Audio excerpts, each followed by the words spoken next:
ঠাম্মা, আর কোথায় রাখবো বলো তো? ঘরে এক চিলতে জায়গাও নেই। চালের বস্তার ওপর মরিচ, জানালার ধারে মরিচ, খাটের নিচে মরিচ। এত মরিচ রাখার জায়গা কোথায় পাবো? মরিচের গন্ধে আমি তো সারা রাত ঘুমোতেই পারিনি রে। গাছে এত মরিচ জীবনে কবার ধরেছে বল? প্রথম প্রথম খুব খুশি হয়ে ভাবছিলাম এইবার বুঝি একটু হাঁফ ছেড়ে বাঁচবো এই অভাবের হাত থেকে। কিন্তু হলো তো তার উল্টো। ভেবেছিলাম তোর জন্য একটা ভালো জামা কিনবো, ঘরের ভাঙা চালটা সারাবো, আর মহাজনের ধার মেটাবো। বাজারে গিয়ে কি বললো সবাই? বলবে আবার কি, যার দোকানে গেছি সেই মুখ বেঁকিয়ে বলেছে, মাসি এবার মরিচ নিয়ে আর আসবেন না, সব লোকের এত চাষ হয়েছে যে বাজারে আর জায়গা নেই। দাম কত দিচ্ছে এখন? বলতে লজ্জা করছে।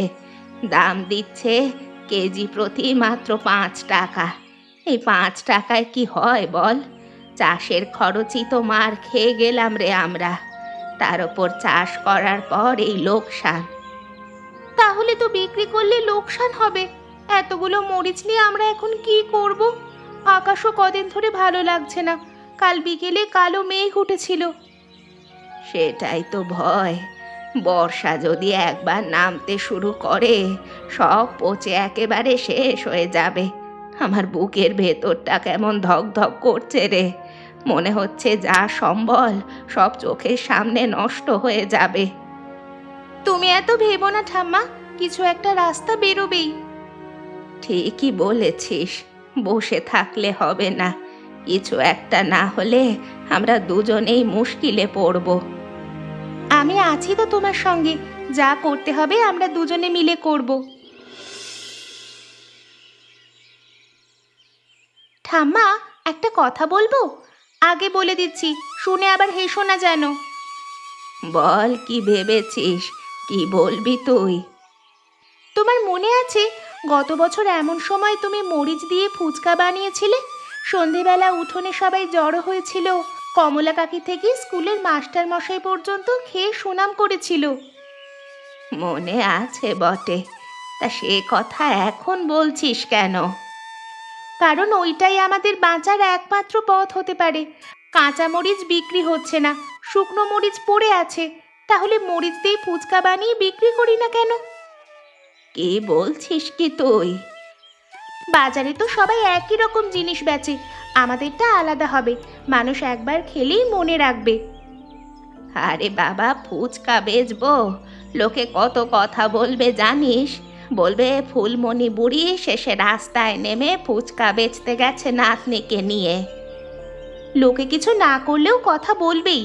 তুমি কত কষ্টে সংসার চালাও, সেটা কি লোকে দেখে?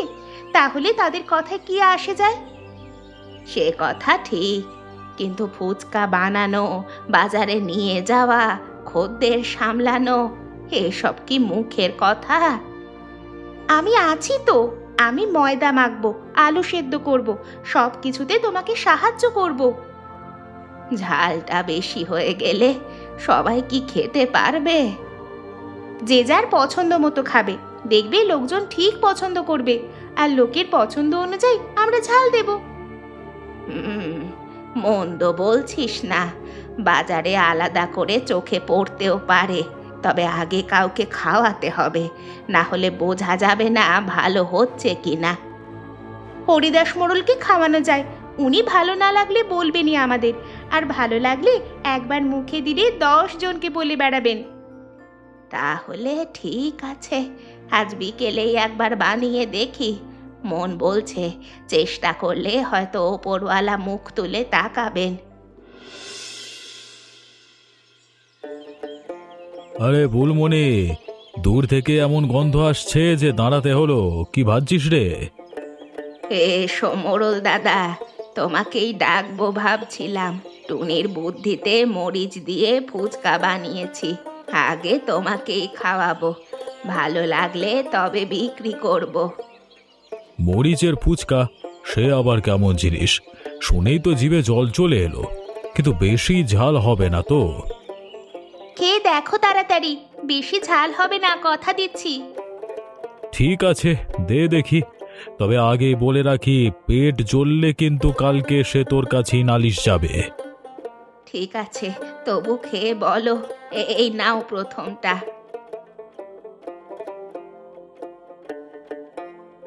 ও মাগো, হ্যাঁ রে, কি কি সুন্দর!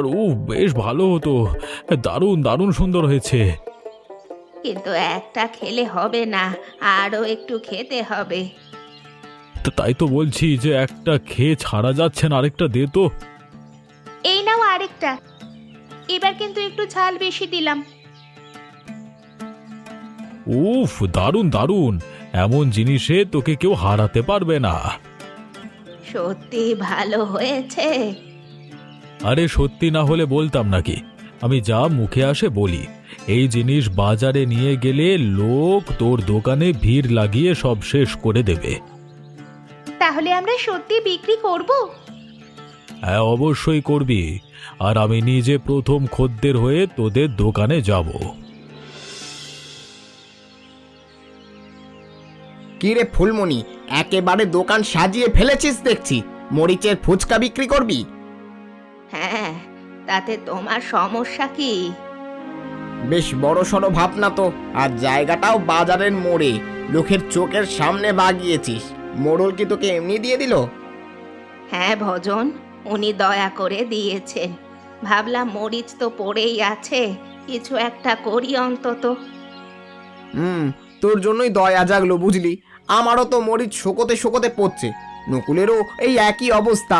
আমাদের দিকে তো কেউ তাকালো না। তোর একার ভাগ্যই ভালো বলতে হবে। ভজন কাকু, ভাগ্য বলে কিছু হয় না। ঠাম্মা কষ্ট করেছে তাই পেয়েছে। তোমরা নতুন কিছু করো, তোমরাও পাবে। আরে আরে, আমি কি কষ্ট করি না নাকি? ভোরবেলা মাঠে যাই, বৃষ্টিতে ভিজি, তারপরও মরিচের দাম পড়ে গেছে। কষ্ট শুধু তোদেরই আছে? না রে, তোর কষ্ট সবারই আছে, আমি সেটা বলছি না। কিন্তু কেউ যদি সাহস করে সেটা নিতে, দোষ কোথায়? তুইও চাইলে মোড়ল দাদার সঙ্গে কথা বল। কথা বললেই কি সবার কপালে জোটে? যাকগে, দেখি কত দূর যায় তোর এই ফুচকা।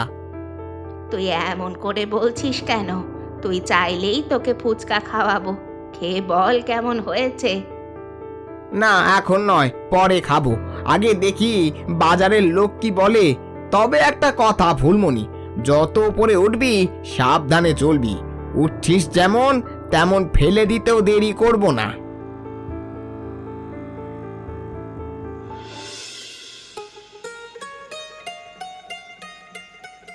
মোড়ল কাকু, আজ যে কি দিন গেল বলবো আর কি।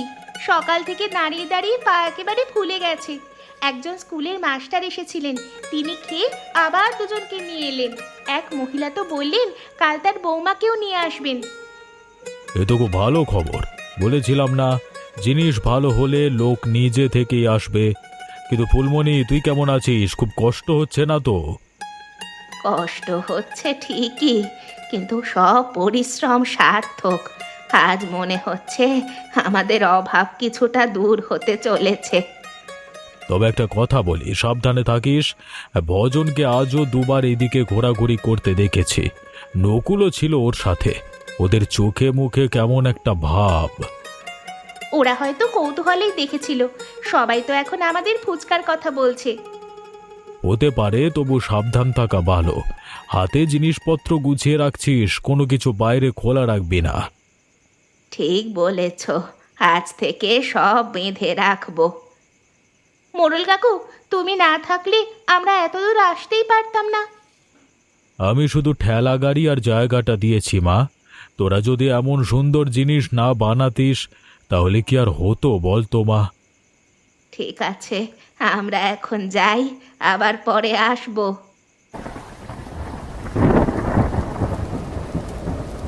টুনি, ওই ত্রিপলটা ধর, বাতাসে ছেড়ে যাবে। কড়াইটা আগে সরা, তেল উল্টে গেলে সব শেষ হয়ে যাবে। ধরেছি ঠাম্মা, কিন্তু বাতাসের চাপে হাতে থাকছে না। আরে বাবা, কি ঝড় হচ্ছে! টেবিলটা কাঁপছে। ওদিকটা টেনে ধরো। আমি ধরেছি তো, কিন্তু টেবিলটা হায় রে, উল্টে গেল, সব ফুচকা মাটিতে পড়ে গেল রে। ও মা, ময়দার বস্তায় জল ঢুকে গেল রে। তুমি এদিকে এসো, তোমার গায়ে বৃষ্টির জল লাগছে। ওই ডালটা দেখেছো, নড়ছে খুব, পড়ে গেলে বিপদ হবে। এই অবস্থায় আমি কোথায় যাব? আমাদের সব কষ্ট এক নিমেষে ভেসে গেল রে মা। এতগুলো ফুচকা, এত ময়দা, সব মাটি হয়ে গেল। ঠাম্মা, আগে তুমি বাঁচো, জিনিস আবার পরে হবে। তুমি এদিকে এসো, আমি দেখছি। না না, তুই একা যাবি না, এই ঝড়ে কোথাও যাস না। ও দেখ, তেলের বোতলও গড়িয়ে গেল। হায় হায় ওপরওয়ালা, কেন যে আজ এমন হলো? কালও তো দোকান ভালো চললো, আজ ঝড় হয়েছে তো কি হয়েছে, সব আবার ঠিক হবে। তুমি কেঁদো না, দয়া করে তুমি কেঁদো না ঠাকুমা। কাঁদবো না তো কি করব? হাতে যা ছিল সব তো এই ব্যবসাতেই ঢেলেছিলাম। ভেবেছিলাম এবার একটু স্বস্তি পাবো, আর এখন দেখ সব শেষ। আবার শুরু করব কি দিয়ে? আমরা কিছু না কিছু করব, লোকজনও তো দেখেছে, আর মোড়ল কাকুও আছেন। তাছাড়া আমরা একবার পারলে আবারও পারবো। ফুলমণি, টুনি, কেমন আছিস তোরা? রাত ভোর চিন্তায় ছিলাম আমি, তাই ভোর হতেই চলে এলাম। একই দশা রে, সেই কিছু সব একেবারে ভেঙে চুরমার হয়ে গেছে দেখছি। কি আর বলবো দাদা, দোকানের টেবিল ভাঙলো, কড়াইটা কোথায় উড়ে গেল খুঁজেই পেলাম না। ময়দা ভিজে একাকার, নতুন যে মশলা বানিয়েছিলাম সেগুলোও সব নষ্ট হয়ে গেছে। মনে হচ্ছে সব শেষ হয়ে গেল। ঠাম্মা রাতে কিছু খেতেও চায়নি। এসব কথা বলবে না ফুলমণি, ঝড়ে জিনিস নষ্ট হয়েছে তো কি হয়েছে? তুমি আছো, টুনি আছে, এটাই বড় কথা। দোকান আবার হবে। হবে কি দিয়ে দাদা? হাতে যা জমিয়েছিলাম তার বেশিরভাগ দিয়ে তো আগের দিনই নতুন ময়দা, তেল, মশলা কিনেছিলাম। এখন ঘরে যে কটা টাকা আছে তা দিয়ে চাল কিনবো না ব্যবসা করব? সেই জন্যই তো আমি এসেছি। শোনো, আমার বাড়িতে একটা বাড়তি কড়াই আছে, সেটা তোকে দিচ্ছি। মিস্ত্রিকে বলে আজই একটা টেবিল বানিয়ে পাঠাবো। আর এই টাকাগুলো রাখ, ময়দা, তেল, তেঁতুল যা লাগে কিনে নে। না দাদা, এতগুলো টাকা নেব না, ধার হলে শোধ করব কি দিয়ে? আমি কি বলছি শোধ করিস না, কিন্তু ব্যবসা বন্ধ হলে সব শেষ হয়ে যাবে। তাই ধারের কথা পরে ভাবিস, আজই এখন মাথা তুলে দাঁড়াতে হবে তোদের। মোড়ল কাকু, তুমি না এলে আমরা সত্যিই বুঝতে পারছিলাম না কি করব। কান্নাকাটি পরে হবে, আগে কাজ কর তোরা। দাদা, তোমার কথায় সাহস পেলাম। আচ্ছা, আবার শুরু করব। দেখেছিস নকুল, ঝড়ে সব ভেসে গেল। আমি ভেবেছিলাম এবার বুড়ির দোকান গেল, কিন্তু না, মোড়ল আবার গিয়ে হাত ধরেছে ওদের। টেবিল, কড়াই, টাকা পয়সা সব ওদেরকে দিচ্ছে মোড়ল। যেন গ্রামের আর কেউ আমরা মানুষই নয়। কি করা যায় কিছুই বুঝতে পারছি না। আমার তো মেজাজ খারাপ হয়ে আছে বজনদা। ঘরে বউ রোজ খোঁচা দেয়, বলে ফুলমণি করতে পারে এই এত কিছু বুড়ো বয়সে, আর তুমি পারো না কেন? আমাকেও লোকের কাছে একই কথা শুনতে হচ্ছে। তা আমি কি করব? আমার মরিচ তো উঠোনে পড়ছে, বাজারে নিয়ে গিয়ে ফিরিয়ে আনতে আনতে হাঁপিয়ে গেছি। আমাদের দিকে দেখে কে? মোড়ল শুধু ফুলমনির গুণ দেখে, আর আমরা কি মানুষ না? আমাদের সংসার কি চালাতে হবে না? তবু ওর দোকানটা সত্যি ভালো চলছে, মানুষ ভিড় করছে। সেই জন্যই তো রাগ হচ্ছে আমার। একটা বুড়ি আর তার ছোট নাতনি, আর দেখ কত নাম করেছে। আজ হাটে ওদের নামে লোকজনের প্রশংসা শুনে আমার মাথার ওপর আগুন লেগে গেছে। তাহলে কি করব? ওর দোকানটা একটু আটকাতে হবে। জিনিস যদি খারাপ হয় খদ্দের আসবে না। তাহলে কি করব?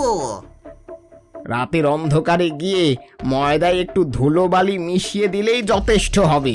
আর মশলার বোয়ামে একটু বেশি নুন দিয়ে দেব চুপচাপ। খদ্দের একবার খারাপ খেলেই পালাবে গাল দিয়ে। আমার ভয় করছে ধরা পড়ে গেলে। আরে ধরা পড়বো না, আমরা কি দিনে করতে যাচ্ছি? রাত গভীর হলে যাব, কেউ থাকবে না তখন। তুই শুধু পাহারা দিবি। আর শোন, এই কাজটা আমাদের করতেই হবে। কিন্তু আমাদের কোনো ভুল তো হচ্ছে না। এত কিছু ভাবিস না, আজ রাতেই যাব। আচ্ছা, আমি থাকবো, তুমি চিন্তা করো না। ঠাম্মা, কিছু একটা গন্ডগোল আছে। সকাল থেকে যে তিনজন খেয়েছে তিনজনই মুখ কুঁচকে চলে গেল। একজন তো বলল কেমন নোনতা লাগছে, আরেকজন বলল দাঁতে বালি কিচকিচ করছে। বালি কিচকিচ করছে মানে? দে তো ময়দাটা দেখি। ও মা, এ যে বালি! এত বালি এলো কোথা থেকে ময়দায়? আমি তো নিজে হাতে ছেঁকে রেখেছিলাম। তাই তো বলছি। আর মশলার বয়ামটা খুলে একটু খেয়ে দেখি, নুনে ভরা। তুমি কি গতকাল বেশি নুন দিয়েছিলে? না রে না, আমি জীবনে এমন করিনি। কেউ কি রাতের বেলায় কিছু করেছে নাকি? নইলে এমন হবে কি করে? গত রাতে আমি একটা শব্দ শুনেছিলাম। এখন ভাবছি তাহলে হয়তো কেউ লুকিয়ে এসেছিল। কেউ ইচ্ছে করে করেছে, কিন্তু কে সেটা চোখে তো দেখিনি। আজকে সব বিক্রি গেল আমাদের। যাদের খারাপ লাগলো আজ, তারা আবার আসবে তো? সেইটাই তো ভয় পাচ্ছি রে। এখন কি করব তবে? পুরোটাই ফেলে দিতে হবে, নতুন ময়দা আনতে হবে। আর আজ রাতে কিছুতেই খোলা রাখবো না জিনিস কোনো। আমার খুব রাগ হচ্ছে ঠাম্মা। আমরা কারোর কোনো ক্ষতি করছি না, তবু কেউ এভাবে কেন করবে? ধৈর্য ধর, প্রমাণ ছাড়া কাউকে দোষ দেব না। আর আমাদের ওপরে লোকে হিংসে থেকেই এটা করেছে। আমার ভজন কাকুর ওপর সন্দেহ হচ্ছে। আমারও হচ্ছে। দেখিস, যার হাত আছে সে এক না একদিন ধরা পড়বেই।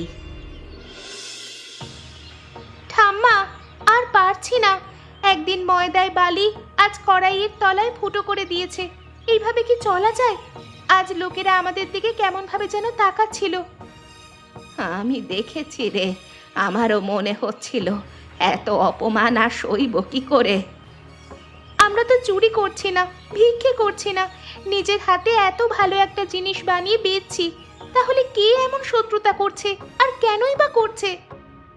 যে করছে সে নিজেরও ভালো চায় না, অন্যেরও না। আমি ভজনকে কয়েকবার আমাদের দোকানের আশেপাশে ঘুরঘুর করতে দেখেছি। ওর সঙ্গে নকুলও ছিল, কিন্তু হাতে নাতে না ধরলে বলা যাবে না। আজ যদি আবার কিছু করে? তাই ভাবছি। আর একা একা লড়ে লাভ নেই। কাল ভোরেই মোড়ল দাদার কাছে যাব, সব খুলে বলবো। উনি না শুনলে আর কে শুনবে? হ্যাঁ, বলতেই হবে। আমি আর লুকিয়ে রাখতে চাই না। ঠিক কথা, আমরা এইভাবে মেনে নেব না। ভজন, নকুল, তোরা যা করেছিস তা লুকিয়ে লাভ নেই।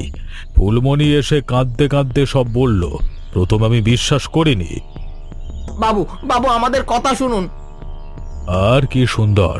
প্রথমে ভাবলাম আমার গ্রামের মানুষ এত নিচে নামবে না, তাই আমি নিজে লোক বসিয়ে রেখেছিলাম গোপনে। তারা দেখেছে সব কিছু। এবার বল, কি বলবি? মোড়ল বাবু, ভুল হয়ে গেছে। মাথা ঠিক ছিল না সংসারের কষ্টে। কষ্ট? কষ্ট শুধু তোদের আছে? ফুলমণির কষ্ট নেই? একটা বুড়ি মানুষ সঙ্গে নাতনিকে নিয়ে নিজেদের চেষ্টা ব্যবসা করছে, আর তোরা তাদের ময়দায় বালি মিশিয়ে কি পেয়েছিস? আমি ভজনটার সঙ্গে গিয়েছিলাম, ভয় লাগছিল, তবু করতে বাধ্য হয়েছি। ভয় লাগছিল তবু করেছিস? আমার সামনে নাটক করবি না তোরা। তোদের ঘরে আগুন ধরেছিল বলে অন্যের ঘরে আগুন দিবি তোরা? আমি মানছি, খুব বড় অন্যায় করেছি। আমাদের ক্ষমা করে দিন বাবু। আমরা আমরা হাত জোড় করছি। শুধু মানলেই হবে না। ফুলমণির ব্যবসায় যে ক্ষতি হয়েছে তা তোদের শোধ করতে হবে, আর সবার সামনে ক্ষমা চাইতে হবে। এ গ্রামে কেউ যেন না ভাবে কিরকম ভাবে শত্রুতা করে বেঁচে যাওয়া যাবে এ গ্রামে। আমরা ক্ষমা চাইবো বাবু, আর সবাই যা শাস্তি দেবে মেনে নেব। তোদের আমি এমন শাস্তি দেব যাতে তোরা আর কারোর কোনোদিন ক্ষতি না করিস, আর গ্রামেরও উপকার হয়। তাহলে বিচার কি হবে বাবু? ফুলমণি, টুনি, তোদের সামনে কথা বলা হয়েছে। ভজন আর নকুল দোষ স্বীকার করেছে। এখন আমি যা বলছি সবাই মন দিয়ে শোন। হ্যাঁ বাবু, আপনি দয়া করে বিচার করুন। শুধু মাপ চেয়ে ছেড়ে দিলে হবে না, ক্ষতি যা হয়েছে তা পুষিয়ে দিতে হবে কাজ করে। বুড়িমা, আমাদের ভুল হয়ে গেছে, আমাদের ক্ষমা করে দাও, তোমাদের পায়ে ধরছি। আমিও দোষী, আমিও তোমাদের কাছে মাপ চাইছি। ঠিক আছে, ক্ষমা করে দিলাম। আর এটাই বলবো যে আমরা যেমন নিজেদের চেষ্টায় নতুন কিছু করেছি, তোরাও সেরকম নতুন ভাবে কিছু কর, তাহলে আর অন্যের ওপর হিংসা করতে হবে না। ভজন, নকুল, তোদের মরিচও তো নষ্ট হচ্ছে, তাহলে ঝগড়া করে লাভ কি? তোরা দুজন মরিচ দিবি, ফুলমণি তার ফুচকায় ব্যবহার করে বিক্রি করে দাম দেবে, এতে কারোর ক্ষতি নেই। এভাবেই তো তোদের সবার সংসার চলবে। আপনি যদি বলেন আমি রাজি, এখন থেকে তাই করব বাবু। আমিও থাকবো, দোকানের সব কাজ দায়িত্ব নিয়ে করব, কোনোদিন কোনো ভুল করব না। এইভাবেই মানুষের পাশে সব সময় দাঁড়াতে হয়, না হলে এমনই শাস্তি হয়। আশা করি তোমরা বুঝতে পেরেছো, তাই তোমরা আমাদের চ্যানেলটা সাবস্ক্রাইব করে আমাদের সঙ্গে থেকো। আর গল্পটা কেমন লাগলো অবশ্যই তোমরা কমেন্ট করে জানিও, এবং সঙ্গে আমাদের জানিও যে এই গল্পটা থেকে তোমরা কি শিখতে পারলে। গল্পটা যতটা সম্ভব হয় সবার সাথে শেয়ার করে দিও।